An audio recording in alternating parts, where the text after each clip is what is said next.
Hello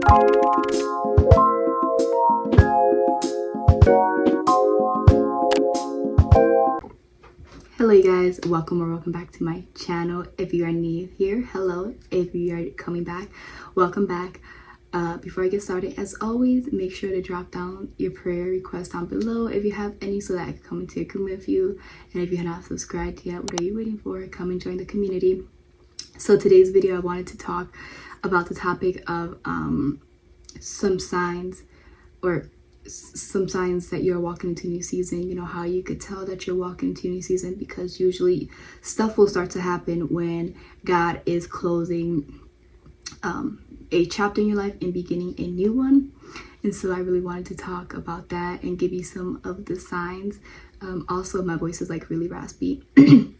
I'm coming out of a cold. I've been sick since Thanksgiving, but by the grace of God, I am healing and I'm getting better. So I want to start off with a well-known and loved and favorite verse, just to get us a little bit excited, and that is from Isaiah 43, verse 19, and this is the NIV version. It says, "See, I am doing a new thing. Now it springs up. Do you not perceive it? I am making a way in the wilderness and streams in the wasteland." Not going in no particular order, but the number one is that you sense that there is a shift. You know, your spirit feels the shift that is happening, and that is because usually God communicates to us spirit to spirit, because we are body, soul, and spirit, and the Holy Spirit dwells on the inside of us. So usually He'll communicate spirit to spirit. And so your spirit man is alerted and knows that there is a shift coming. It knows that God is doing something new, right? And so you start to it's kind of like you start to light up on the inside. You start to get excited and you start anticipating, something new coming. And you might not know 100% what it is yet, but like you just feel in your spirit, like there's a shift coming, like He's trying to do something. And so you usually start feeling that shift happening within you and within your spirit. So that's usually like one of the first ways that you start to know or sense that God is doing something new. You just kind of like your spirit, like I said, is alerted. So you start to feel that shift happening on the inside, and you just know something's coming. Even like I said, even if you're not 100% sure what's coming, like you just know you've been alerted. Number two is you start feeling uncomfortable.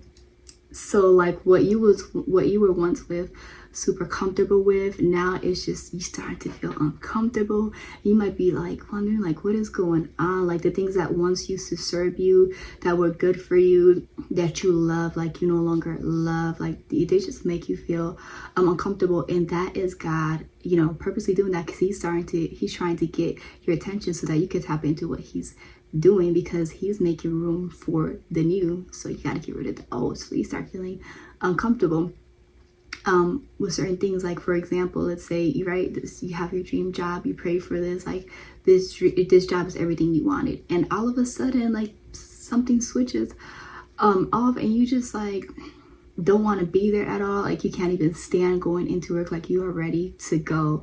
Or like certain relationships that once served you, and you were comfortable around these people, y'all were really close, you notice that there's kind of like a distance, and you start feeling really uncomfortable around them. Or let's say your place of living, wherever you're living, right?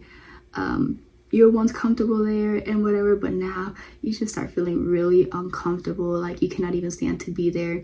You're gone most of the time because you're trying to stay away from home as possible. And so, like I said, that's God letting you be uncomfortable with the old things, because he's trying to make new, or he's trying to make room for the new. So in order for him to make room for the new, he has to alert you like, hey, this thing no longer services you. So I need you to start feeling uncomfortable, so you can start tapping into what it is that I am doing. Number three, it is that spiritual warfare. It starts to heighten. All of a sudden chaos starts to break out. All hell starts to break loose, and you're just like, what is going on? And that's because Satan is scared. He does not want you to step into that new thing that the Lord is doing, because he knows that he's in trouble if you step into that new thing. I want you to notice how when Pharaoh was alerted by Moses and Aaron that the children of Israel, they were going to go on a little 3-day wilderness trip to sacrifice to the Lord and stuff. He couldn't even stomach, like, he didn't even know the entirety of what the Lord was doing, right? He was trying to bring them up out of slavery and oppression and bring them to the promised land. But just by the little information that Pharaoh did know, he was not okay with it, because he wanted them to be bound to slavery and to his system of oppression. And we're going to find that in Exodus verse 1-9, and this is the NIV. And it says, afterward Moses and Aaron went to Pharaoh and said, this is what the Lord, the God of Israel, says. Let my people go so that they may hold a festival to me in the wilderness. Pharaoh said, who is the Lord that I should obey him? Let Israel go. I do not know the Lord, and I will not let Israel go. Then they said, the God of Hebrews has met with us. Let us take a 3-day journey into the wilderness to offer sacrifices to the Lord our God, or he may strike us with plagues or with the sword. But the king of Egypt said, Moses and Aaron, why are you taking the people away from their labor? Get back to work. Then Pharaoh said, look, the people of the land are now numerous, and you are stopping them from working. The same day Pharaoh gave this order to the slave drivers and overseers in charge of the people. You are no longer to supply the people with a straw for making bricks. Let them go and gather their own straw, but require them to make the same number of bricks as before. Don't reduce the quota. They are lazy, and that is why they are crying out, let us go sacrifice to our God. Make the work harder for the people so that they may keep working and pay no attention to their lives. So even though God did indeed tell Moses, that he was setting the people free from slavery and he was bringing them out into the promised land, that did not mean that the enemy did not try to step in and oppress them and stop them from going. So, now the children of Israel, they're mad at Moses and Aaron, and they're like, like, why would you make us look bad? Like, you're trying to get us killed. And I'm just paraphrasing. If you go and read the whole thing, you'll see the conversation. So Moses goes back to the Lord, like, Lord, like, why would you bring trouble on these people? Like, ever since I went to Pharaoh, like, he brought nothing but trouble on these people, and you have not rescued us. So he's starting to doubt, like, did I hear it, God? Like, are you really going to do what you said you did? Because it looked unconventional, right? What they were seeing was oppression after God promised them that he's going to bring them from slavery. He's going to bring them from that very oppression that they've been going through. And now it heightens, now it gets worse. And that's Satan trying to, discourage them. That's the enemy trying to discourage them. That's what he does to us. We hear from God, and then he brings afflictions and trials. And he wants us to feel like we didn't hear God correctly. Because like I said, he's afraid for us to step into that new thing. So as the word says, those weapons will form, but they will not prosper, period. Because we all know how the story ends, right? The children, they got out of Egypt. The Lord gave Pharaoh no choice. He showed Pharaoh that I am the one and true living God. You didn't know me back then. You're going to get to know me now, right? He brought them out. He brought them across the Red Sea. And, Pharaoh and his army came to pursue them, but they all drowned. Okay, so the enemy could try to pursue you. He could try to scare you. He could try to do all these things, but at the end of the day, he is defeated. He can't do nothing about it. He could only be successful if you allow him to be successful by allowing him to intimidate you and allowing these tribulations and trials that you're seeing keep you from doing what God is having you do, or having you step into the new thing that the Lord is doing. So although, the spiritual warfare may be at a high end, everything is looking crazy, everything's speaking against what the Lord has spoken, God is not a man that he shall lie. He is faithful. So if he says something, he's going to do it, but he needs you to trust you. He needs you to trust him, and he needs you to keep pushing forward no matter what it looks like, okay? So number 4 is God will start, giving you dreams and signs. For some people that see in the spiritual realm, visions. And so I want you to know that if you're not remembering your dreams, you're supposed to remember your dreams, okay? So if you're one of those people that don't remember none of your dreams, then you need to pray to God and ask him to restore your dreams and allow you to remember your dreams, because the Lord speaks to us through our dreams. And I'll give some scriptures in a second here, but he speaks to us through our dream. He gives us warnings, he gives us signs, he gives us directions, and other things. But Satan also tries to come into our dreams, and he'll try to plant, evil covenants or seeds and stuff in our dreams. So that's why it's important every time that we wake up, we cancel those bad dreams and we're aware. And that's a topic for another time because it's a really lengthy topic, and I'm going to get off topic if I continue to talk about it. But yeah, just know that your dreams are important and the Lord speaks to you through your dreams. And I'm going to read 2 scriptures about a time that the Lord spoke to people in their dreams. And I'm going to start from Matthew 2:13. This is NIV.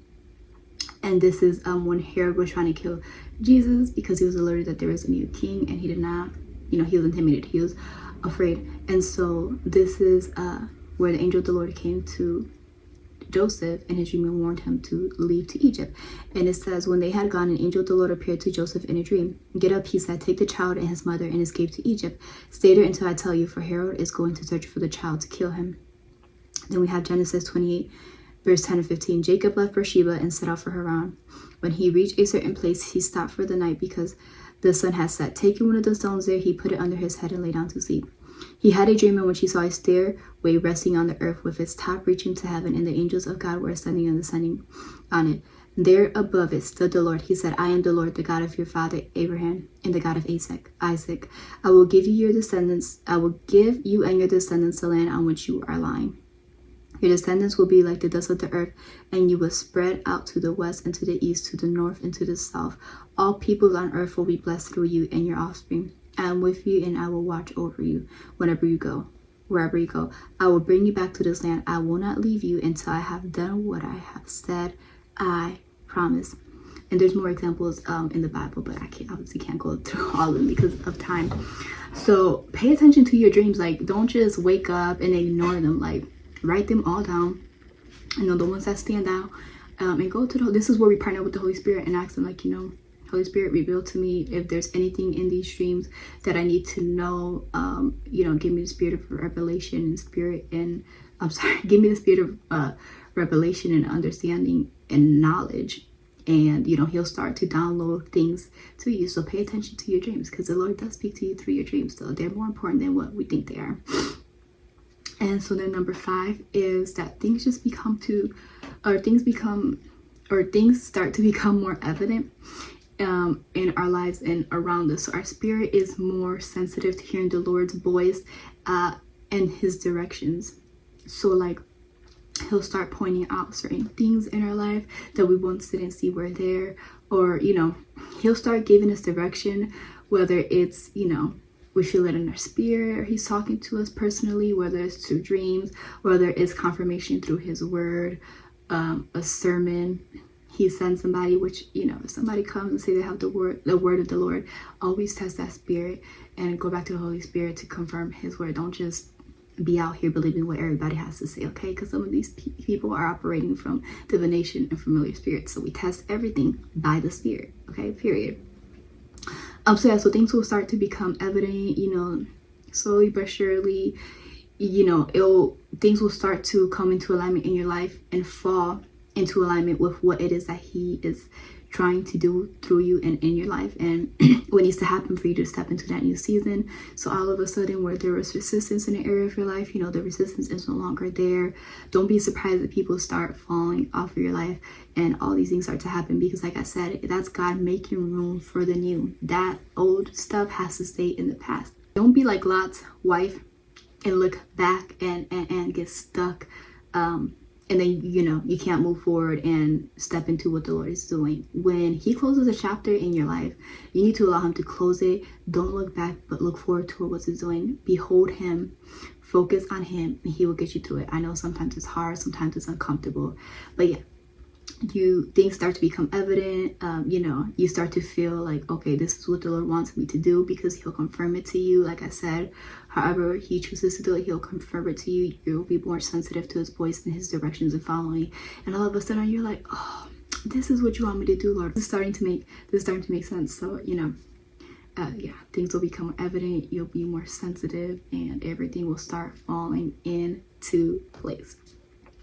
Number 6 is you'll start to feel peace, right? Like, you'll feel peace about whatever he's telling you to do, or whatever this new season entails, whatever the new thing is. You know, I'm not saying that it's not going to be hard or you're not going to have moments of being afraid or doubt or worry. But even in those moments, when we go back to the Lord, he'll fill us with peace that surpasses all understanding.